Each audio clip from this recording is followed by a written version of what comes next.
In this video, I'll explain how to submit planning application to your local authority in more detail. I will show my personal planning application that's been approved and give you some pointers what to do or not to do. So it's a good idea to go on your local authority planning portal and have a look at other applications. There will be a lot of applications on there. Even people asking whether it's okay to cut the tree in their garden, and you'll see the approved applications, rejected, you'll see neighbors' comments and all the other documentation related to a project. So if you pick one that's been approved, you can have a look and see what you need to include to get your application passed by your local authority. So the main thing is to include your current house from outside and the internal layout, and then to draw up your proposed development from outside and inside as well. Your local authority will want to know how many rooms you have, because then later on your council tax will depend on it as well. You need to have it to scale, and A3 is the requirement, and you also need to include what's outside and the site location. So you get the drawings from your land registry and show the current house and proposed development and what it's going to look like in relation to your site and in relation to your neighbors.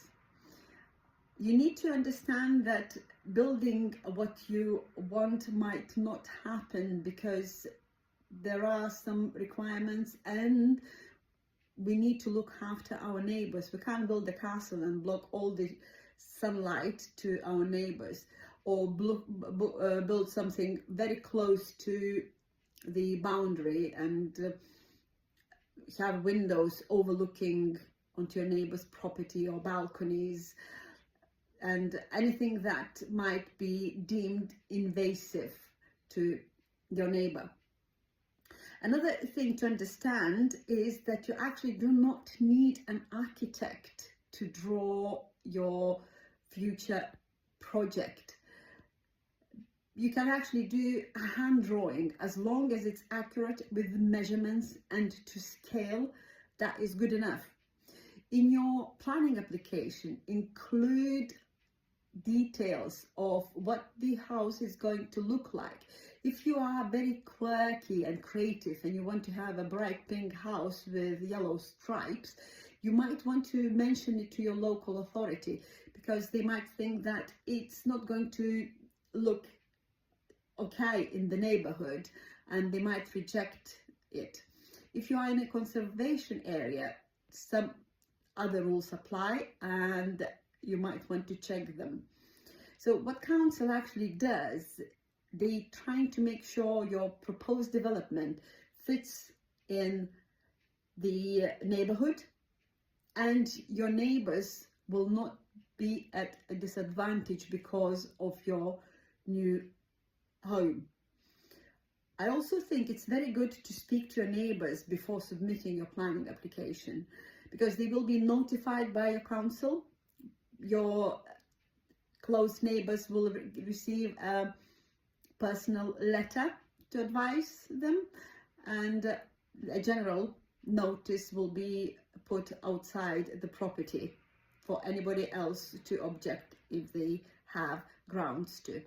But it's very good to speak to your neighbors and get them on your side, and so they feel that they are involved, and hopefully it will help in the future with your project, because in my case I need scaffolding on my both neighbors' sides, and I'm fortunate enough they both said yes to it, so it makes my life much easier. However, one of my neighbors objected to the size of my back extension because it goes 5 meters out. publicly. That's the only way. So I read what he put there. He was worried that my extension will block a lot of light, but it's not the case. It's quite far off the boundary and of his house, so the council ignored his objection, and I have my planning application approved. So get creative, get pen and paper, and draw your future project.